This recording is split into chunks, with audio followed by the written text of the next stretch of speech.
So ito nga mga kabayan, nagsalita si Vice President Bibi Sara Duterte sa isang rally na may tamang pre-Duterte na pabor sa ama sa labas na pasilidad ng detention ng International Criminal Court ng ICC sa The Hague, Netherlands nitong July 29, 2026. Tinawag niya sina Pangulong Ferdinand Marcos Jr.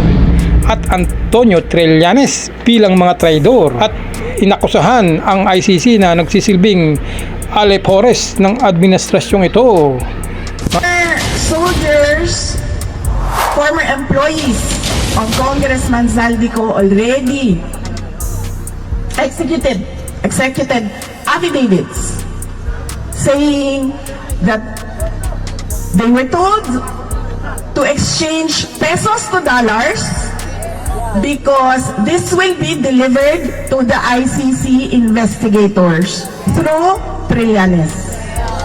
And this is not hearsay because the person who did the delivery, who received the instructions, who went to the money exchange and exchanged for dollars, who delivered the money was the same person who talked to Zaldico. And so, how do we characterize Trillanes and Marcos in relation to ICC? Yes, they are traitors to a Filipino and to the country. But more than that, ang ICC ay tuta ni Trillanes at ni Marcos. Yun.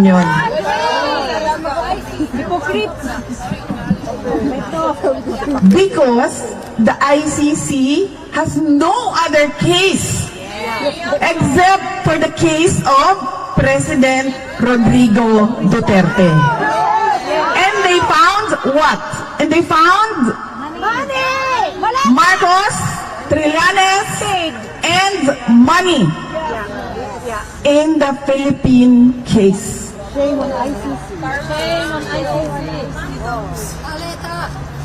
Maleta ang pinag-uusapan dito. So where is the justice in all this? There is no justice for the Philippines, there is no justice for the Filipinos, and there is no justice for former President Rodrigo Duterte. That is true, ma'am. He's the poster boy right now of ICC. The one and only. Oh, we have an Asian now. We're done with the blacks. Let's go to the Asians. To hell with the whites. We cannot go after them. Let's go after this one person who was delivered by Marcos to us. So that is the complainant Trillanes, his cohort Marcos, the jurisdiction, the investigator, the investigation. Do you want to go to the evidence? What are they saying? They are saying there was what? How many did the media portray? 30,000. And then it was reduced to 13,000. And now it is how many? 34? 32 counts of murder that amounts to, they say, crimes against humanity.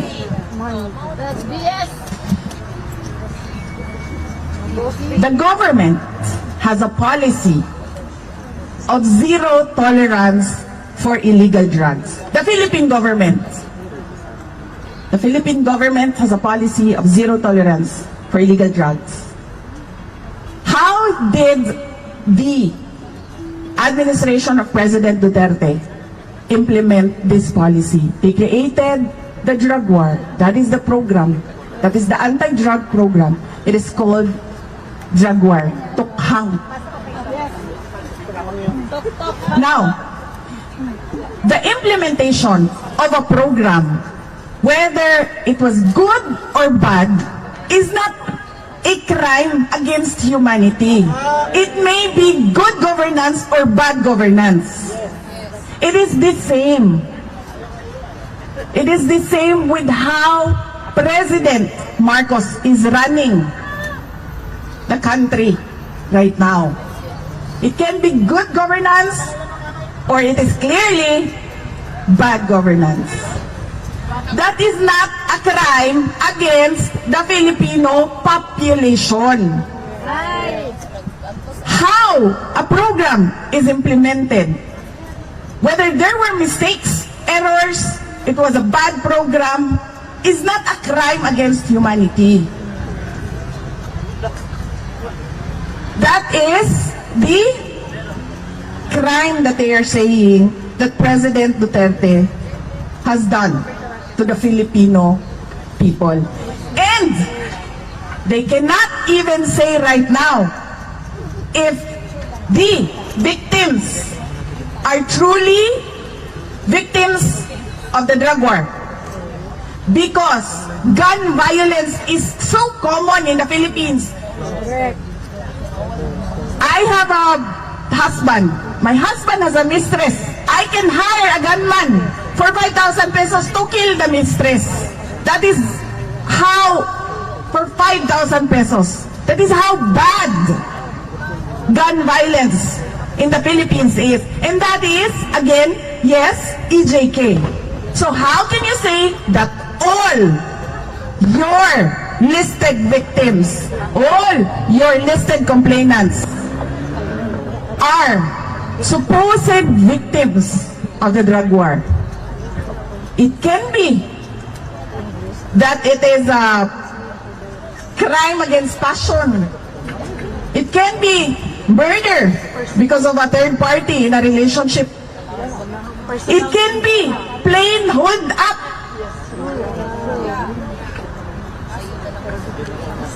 So how can they say now that all the victims there are victims of the drug war that is supposed to be a crime against humanity? So that is the crime. And what are they doing right now? This is 1 year past the day President Duterte arrived in The Hague. How many years? 1 year and 1 year and 4 months. And nothing has happened in the case. It is an unjust delay and unjust detention of President Rodrigo Duterte, mainly because he does not pose a flight risk. He will never impede, obstruct any investigation. We saw that already when he was president, when he was not president. And third, he will not continue to commit crimes kuno, because that was a program during his administration, an implementation of a policy by government. How can an implementation of a policy by government be a crime against humanity?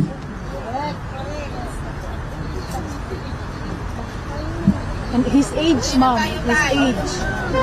That is the ICC and the case of Rodrigo Roa Duterte. They are holding an 81-year-old who cannot make his own bed, who cannot even clean his own room, who has bed sores, who has so many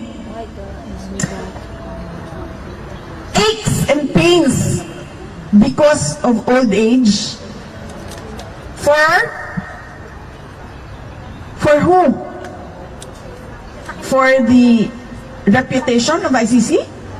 For Marcos? For Trillanes? For money? For what? For whose interest is the ICC serving now? Money. That is the case of Rodrigo Roa Duterte. He should be released, and he should be released immediately.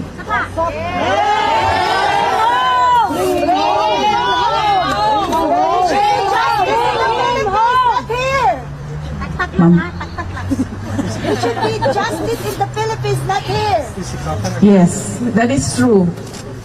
If we want to go after supposed EJK, supposed murders, we can easily file it in Philippine courts. Palitan mo na si Marcos!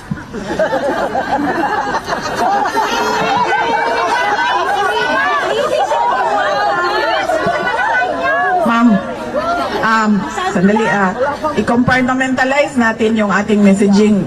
Today is about ICC. Yung sa London is about the country. We will not talk about Marcos, BBM today. We will only talk about Marcos in relation to ICC. Na tuta ni Marcos. Bakit ko nasabi na tuta ni Marcos? Wala na tayo pera! Kasi sumusunod sino yon?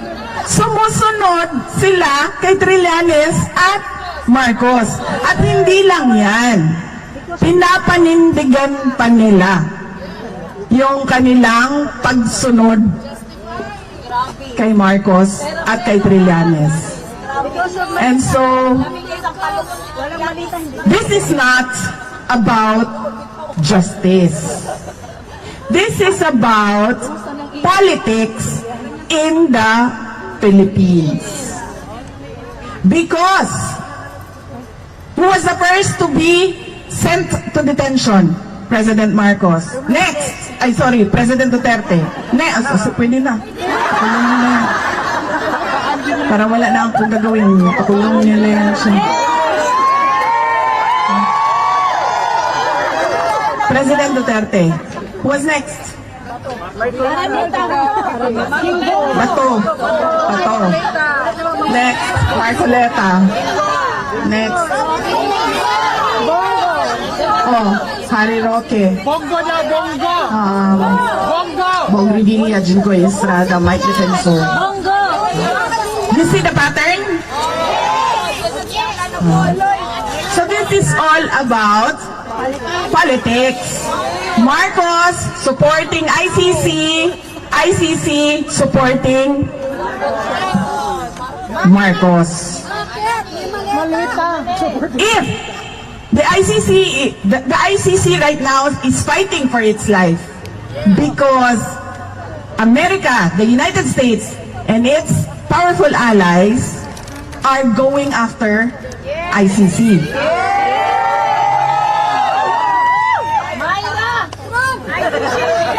If the ICC wants the world to respect the institution, they should first know how to respect the law.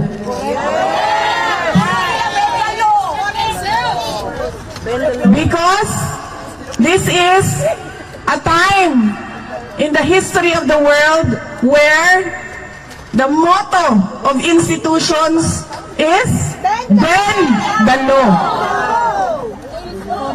Bend the law for your interest and for the interest of your allies.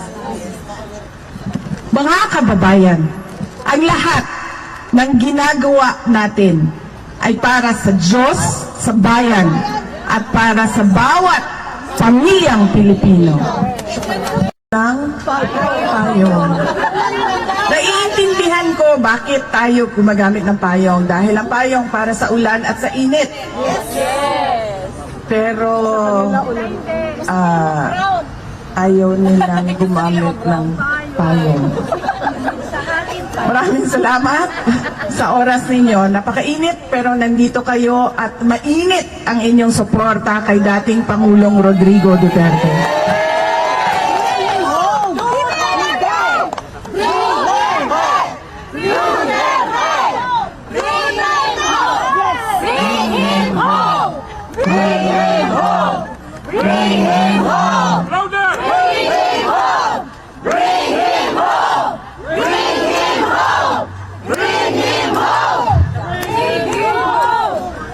Ang susunod na pagpapasalamat ko ay sa Filipino community dito sa Den Haag, sa Hague. Nagpapasalamat ako sa kanila dahil sila yung hiningan ko ng tulong para mabuo yung pagtitipon natin ngayong araw na ito. At meron akong special thank you kay Alvin and Tourism dahil siya ang ginulo ko para magawa ang rally natin ngayong araw na ito. And Alvin, na nawalan ng tulog dahil sa Faksilika.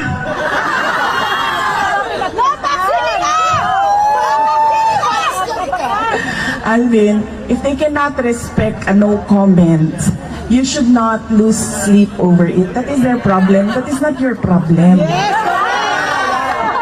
Dapat sila ang ma-stress sa'yo. Bakit ikaw ang na-stress sa kanila? Ito ang nakaka-stress. Yung init na yan. Thank you sa tulong mo para mabuo ang ating programa ngayong araw na ito. Magsisimula ako, mga kababayan, sa paalala sa International Criminal Court na hindi nila pwedeng gamitin sa mga desisyon nila ang mga sinasabi natin patungkol sa kaso ni dating Pangulong Rodrigo Duterte sa ating mga actions of support kay dating Pangulong Rodrigo Duterte. At syempre, sa mga assessment at opinion natin. Dahil walang nagbabawal sa Rome Statute na ipahayag natin ang ating mga nararamdaman. Lahat ng kanilang pinapalabas, nire-release publicly, ay pwedeng pag-usapan at pwedeng bigyan ng komento. Kaya lagi ko sinasabi, kapag ako ay tinatanong, ano ang tingin ko sa desisyon na nilabas ng ICC? Ang sinasabi ko lagi, walang basihan sa batas. Ano ba ang pinagbasihan nila? Libro ng isang tao na hindi mo naman alam kung ano ang kredibilidad? Suporta ng mga tao? Siyempre, dahil dating head of state yan, dating pangulo yan, minamahal yan ng marami. Siyempre, meron talaga tayong ipapakita na suporta. Ako, anak, pamilya, siyempre, magagalit ako sa ginawa sa aking ama at sa isang Pilipino na ninakaw, kinuha, kinidnap doon sa Pilipinas para ihatid diyan sa ICC. Let us start in the year 2017. In 2017, a lawyer submitted a communication to the International Criminal Court. And this was supplemented by a communication by former Senator Trillanes and another person. That was in 2017. In 2018, the court took it under consideration. Between 2017 until 2021, there was an investigation, no investigation, put on hold. Let us start first with the complainant. Who is Trillanes? Trillanes is the person behind the Oakwood Mutiny and the Manila Peninsula Siege, which was against who? It was against President Gloria Macapagal Arroyo. Trillanes stood on the platform of anti-corruption against Arroyo. We do not know the dealings, the negotiations behind the mutiny and the siege. That is not discussed publicly. When did we next see Trillanes?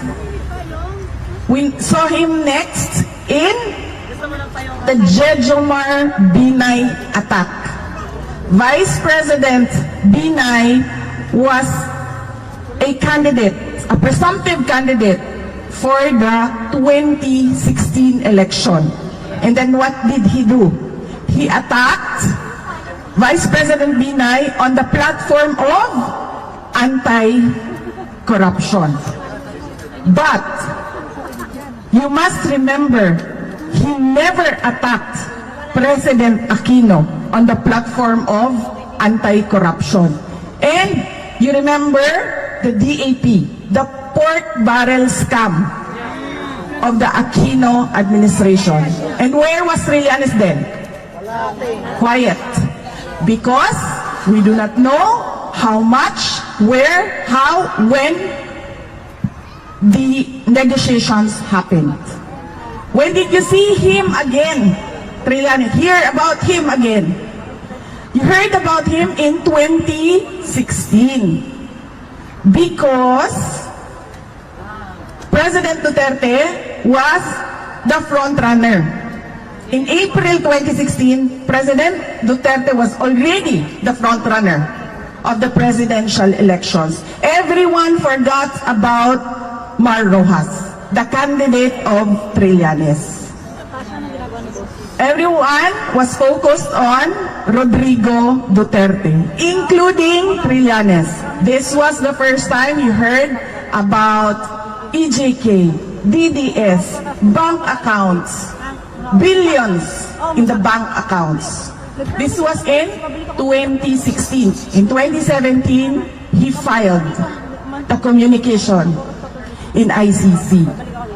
And if you can remember, President Duterte never did anything against Trillanes, against the witnesses of Trillanes during the Senate hearing. He presented Matobato, he presented Las Cañas, and he claimed so many things about the Davao Death Squad. And what did President Duterte do? He told everyone, pabayaan nyo yan. It is his right to speak. It is his freedom to talk about the Davao Death Squad. Ma'am, So that is... payungan ka muna, ma'am. Okay rin ang payong, sir. Ay, ma'am. Sorry, ma'am. May panyo ako, ma'am. Yun na lang. Nasa tabi niya ako. So that was Trillanes. That is Trillanes. Against Gloria Arroyo, anti-corruption. Against Binay, anti-corruption. Against Rodrigo Duterte, anti-corruption.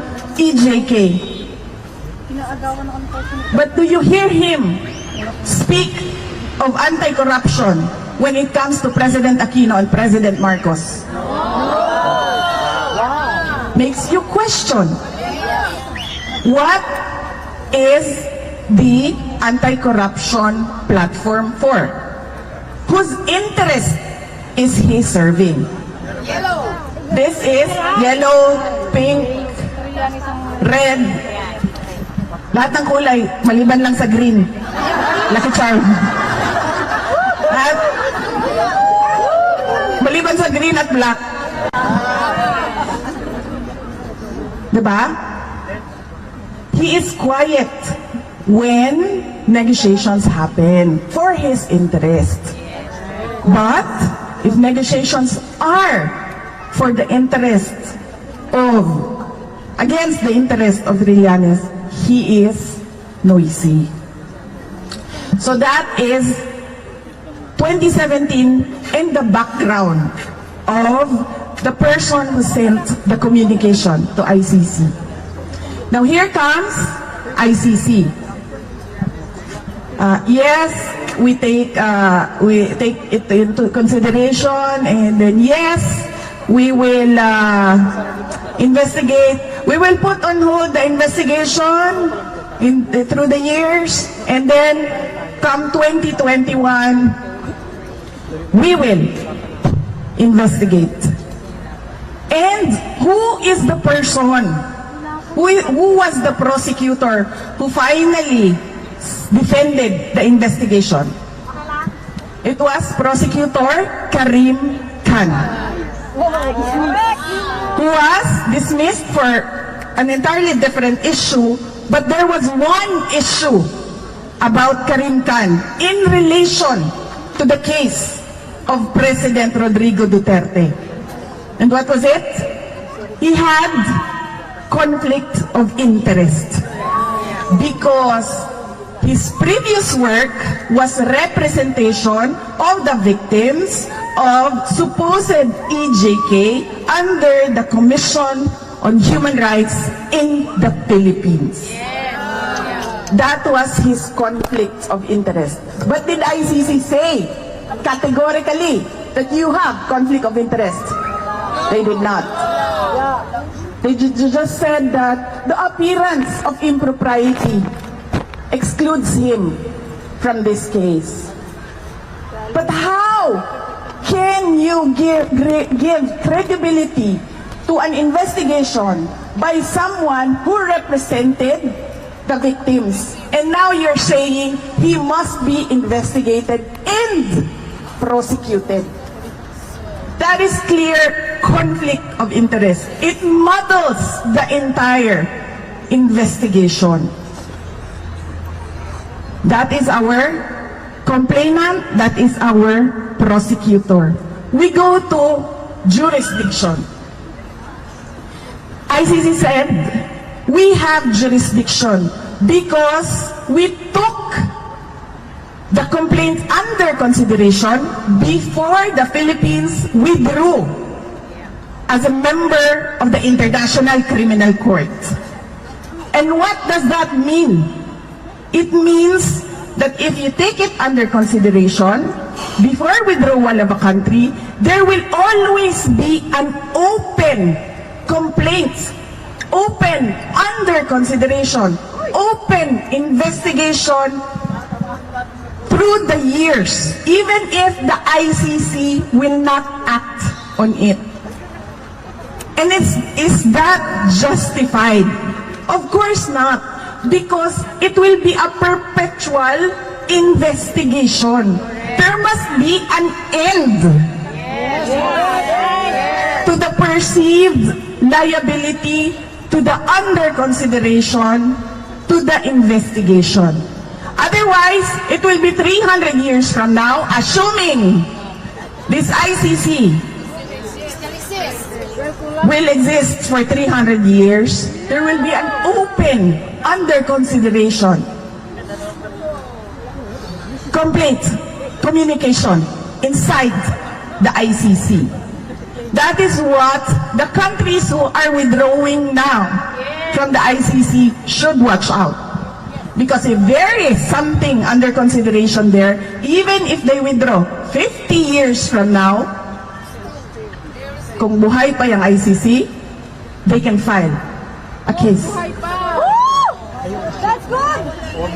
That is why we have been saying you have no jurisdiction.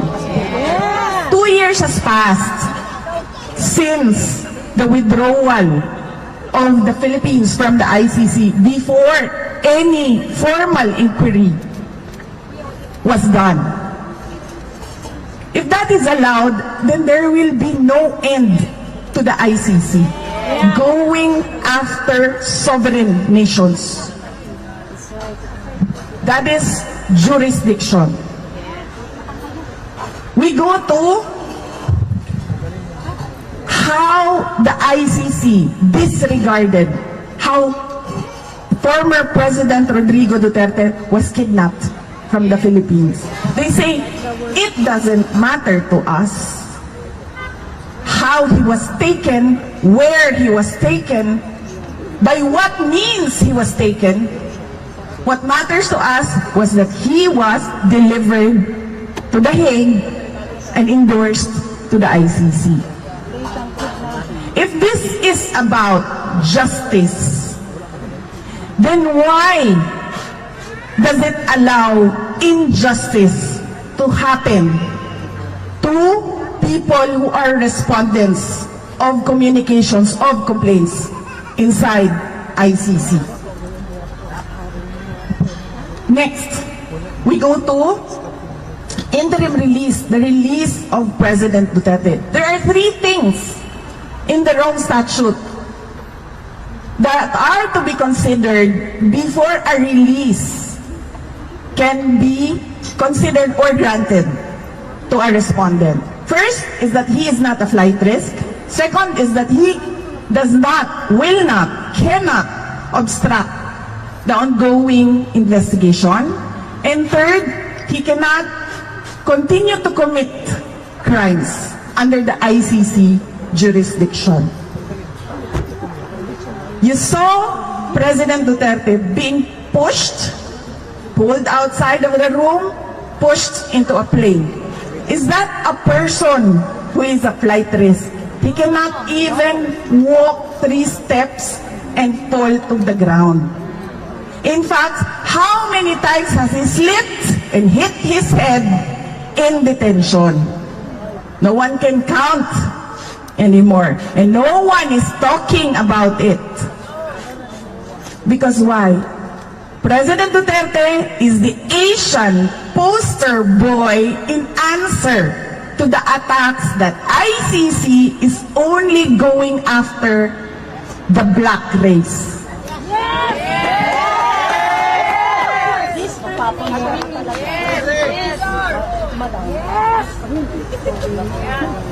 He is a flight risk because of the support of the Filipinos around the world.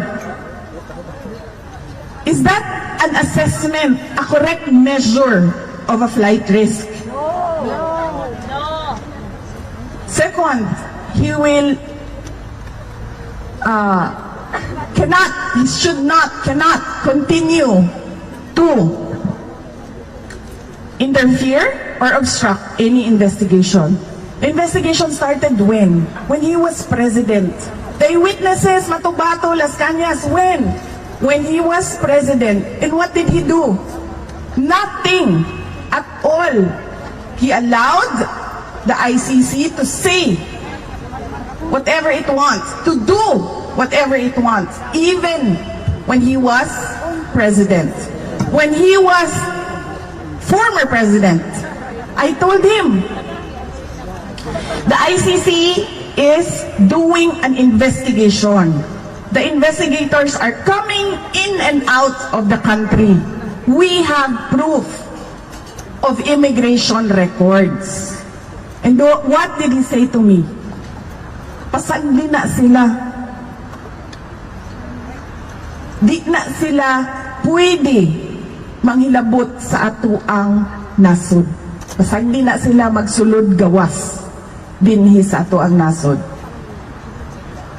And I knew that something was happening because I hear it from the office of the former speaker, Romualdez, and so I put it on record. What did I do? I wrote the president. Why is the ICC continuing the investigation inside the Philippines? And then he said, what did he say? He said, we will not cooperate in any shape or form with the ICC because it is an infringement in our sovereignty. On that point, he was correct. Because our judicial courts are functioning. We can go to court, file a complaint, the judge can hear it, the judge can decide, the judge can put you to jail easily. No! there is no breakdown of the judicial system in the Philippines. And so, any interference of the ICC is an affront to our sovereignty. And that is the only correct thing that Marcos did or Marcos said about ICC, that letter. But did he follow through on what he said?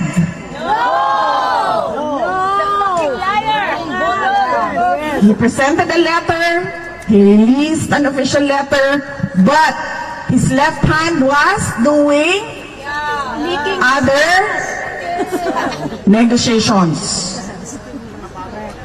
He was doing exactly the opposite of his letter. He was allowing the investigation to happen, supported by the House of Representatives and Antonio Trillanes.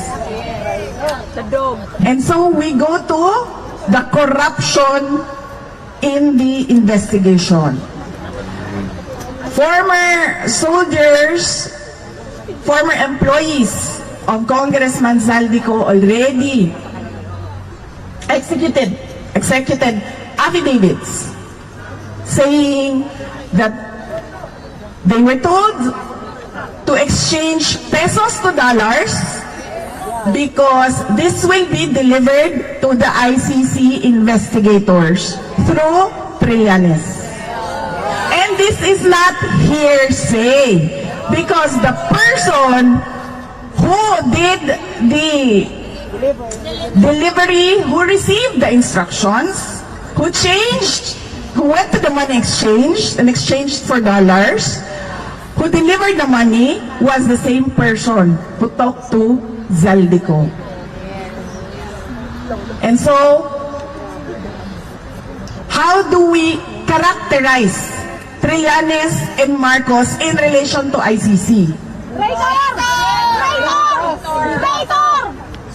Yes, they are traitors to a Filipino and to the country. But more than that, ang ICC ay tuta ni Trillanes at ni Marcos. Yun yun.